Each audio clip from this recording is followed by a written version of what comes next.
Danes v Pomurskem dnevniku Bojan Baranja prejel županovo zahvalo. Prvi pokoronski poraz Mure. Zahvala predsednika republike in ministrice za izobraževanje. Preventivni ukrepi v splošni bolnišnici Murska Sobota. Vreme, jutri bo sončno.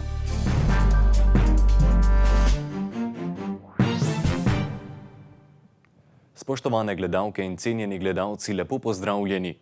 10 dni po lovu za roparjem je Bojan Baranja od župana občine Cankova Danila Kacjana prejel zahvalo za nesebično in požrtvovalno dejanje.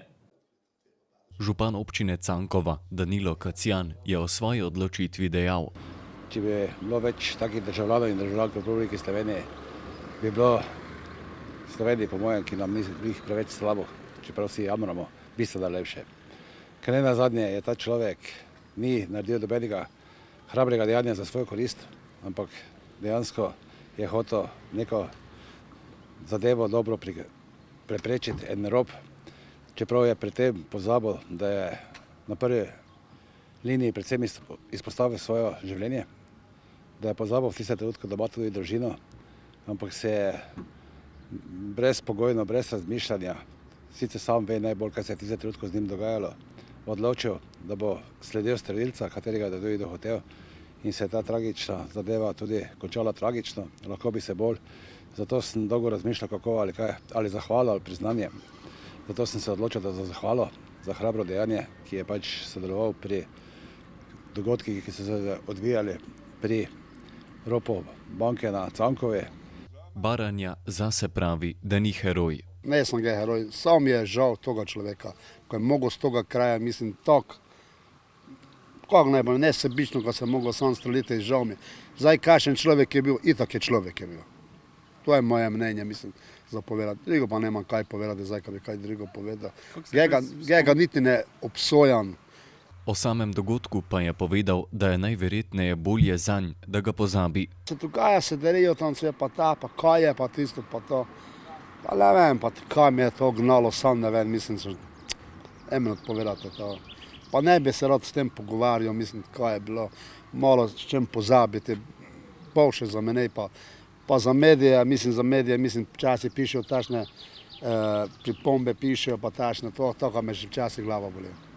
Po okrevanju pa se Baranja že danes vrača nazaj na delo v Avstrijo. Minulo soboto na tekmi 29. kroga prve lige Telekom Slovenije, kjer se je Mura pomerila z Bravom, so črno-beli prvič po karanteni utrpeli poraz z rezultatom 1:0. Kljub številnim priložnostim v prvem polčasu nogometaše Mure ni uspelo zadeti. V 57. minuti pa je Aljoša Matko za Bravo dosegel edini zadetek na tekmi. Svoje mnenje o spopadu pa je podal tudi trener črno-belih Ante Šimundža. Ja, bila je trda čvrsta tekma, enostavno pričakoval sem takšno tekmo. Bravo, zelo discipliniran. Ker je dal en gol več od nas, so osvojili 3 točke, tako da mislim pa, da smo bili na momente boljši. Res, da nismo bili fejs konkretni zaradi njihove obrambne postavitve, ampak to je na tem stadionu zelo, zelo težko igrati, zato sem tudi napovedoval in mislim, da za pristopom ne moremo biti nezadovoljni, smo zadovoljni, tako da fanti so se želeli, tako da gremo dalje. Včeraj sta predsednik republike Borut Pahor in ministrica za izobraževanje, znanost in šport Simona Kustec nagovorila vse šolarje. Po predsednikovih spodbudnih besedah je ministrica napovedala, kako bo nadaljevanje šole izgledalo septembra. Danes bi kratko nagovoril naše učenke in učence. Juhuhu, počitnice so tu in gotovo bodo spet nekaj posebnega. Vendar niti približno ne bodo nekaj tako posebnega, kot je bilo šolsko leto, ki se pravkar zaključuje. Ko boste vi, otroci, imeli otroke in vnuke in boste o tem gotovo pripovedovali. Morda se bodo temu čudili, morda pa tudi ne in bodo rekli, vse je to tako, kot je sedaj. Prav mogoče je, da bodo vaši otroci hodili v šolo samo s pametnimi telefoni in tablicami, večji del pouka pa bodo opravili kar doma. Tega še ne vemo, a spremembe učenja bodo velike tudi zaradi letošnje epidemije in izkušenj z njo. Ni dvoma, da bodo nove tehnologije pri učenju še bolj pomembne. Ampak tudi ni slehernega dvoma, da bo tudi v prihodnosti šola in učitelji in vse to učenje več kot to. Da so šola vsi prijatelji, s katerimi se skupaj učite, delate domače naloge in včasih tudi plonkate. Da so šola simpatije, ki vam kradejo srce in tu pa tam ukradejo tudi kakšen poljub. Da so šola učitelji, ki vas potrpežljivo in smelo vodijo skozi labirint znanja na Olimp vedenja. Da so šola starši in družina, ki vam stojijo ob strani, z vami slavijo uspehe in tolažijo tudi bridkosti.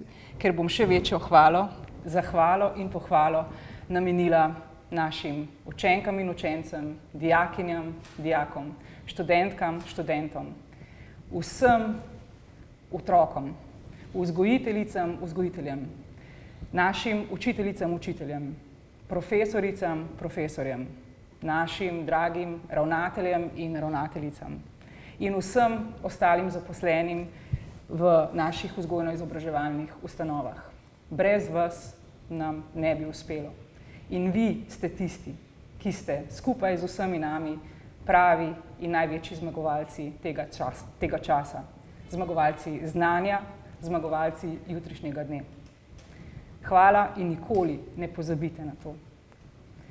Istočasno pa bi vam želela tudi povedati, da bo še nekaj izzivov, nekaj dilem, ki nas čakajo v prihajajočem času.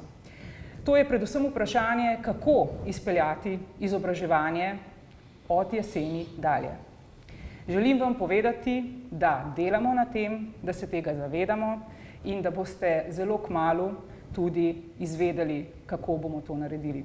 Naredili bomo na najboljši možni način, na takšen način, ki ga bomo lahko tudi speljali, tako da bo vsem skupaj najbolj prav. Po podatkih FURS-a so od petka do nedelje v Sloveniji unovčili 1982 turističnih bonov. Kljub manjšim tehničnim težavam pa je unovčevanje potekalo nemoteno. Minuli petek so se prvič lahko izkoristili turistični boni. Kljub nekaterim manjšim težavam, kot so težave z iskalnikom in z unovčevanjem bonov, so do nedelje do 23. slovenski državljani unovčili kar 1982 bonov. Boni so izdani v elektronski obliki in se pri ponudniku uporabijo na podlagi davčne številke. Boni se sicer unovčijo, ko se gost odjavi iz nastanitve ali ko mu ponudnik izstavi račun. Svoj bon v vrednosti 200 evrov pa boste lahko izkoristili vse do 31. decembra. V Splošni bolnišnici Murska Sobota zaradi preprečitve okužb z novim koronavirusom veljajo preventivni ukrepi, zato so obiski možni le ob upoštevanju navodil. Vodstvo zato poziva vse, da navodila o obiskih dosledno upoštevajo, sicer bodo prisiljeni obiske znova prepovedati. Obiski v Splošni bolnišnici Murska Sobota so možni na vseh oddelkih, vendar le za eno zdravo osebo na dan pri posameznem pacientu za največ 15 minut. Obiskovalec mora imeti svojo varovalno masko, biti mora brez znakov bolezni in z negativno epidemiološko sliko.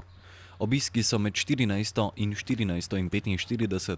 Pri porodnicah so dovoljeni samo obiski očetov novorojenčkov, pri otrocih, ki se zdravijo v bolnišnici, pa le obiski staršev ali skrbnikov. Vsi drugi obiski zunaj omenjenih okvirov in zaradi posebnih razlogov so možni samo po dogovoru z bolnikovim zdravnikom in pisno dovolilnico. Vodstvo prosi, da obiskovalci navodila dosledno upoštevajo v dobro bolnikov, zaposlenih in svojcev, sicer bodo morali obiske znova prepovedati.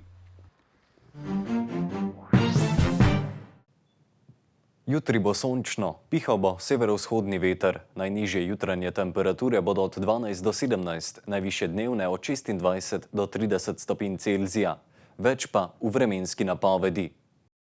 Danes smo imeli oblačen dan s temperaturami okrog 25 stopinj Celzija. Opoldne smo v Krajinskem parku Goričko namerili 23 stopinj, v Lendavi, v Murski Soboti in v Radencih pa 24 stopinj Celzija. Jutri bo sončno, pihal bo severovzhodni veter.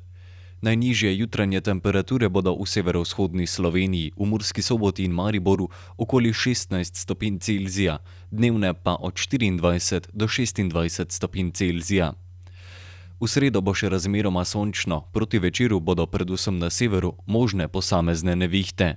V četrtek bo deloma sončno s spremenljivo oblačnostjo, predvsem popoldne bodo nastajale plohe in nevihte. Temperature v naših krajih se bodo zjutraj gibale od 11 do 16 stopinj, dnevne pa od 23 do 27 stopinj Celzija. Hvala, ker ste bili z nami. V našo družbo pa ponovno vabljeni prihodnjič.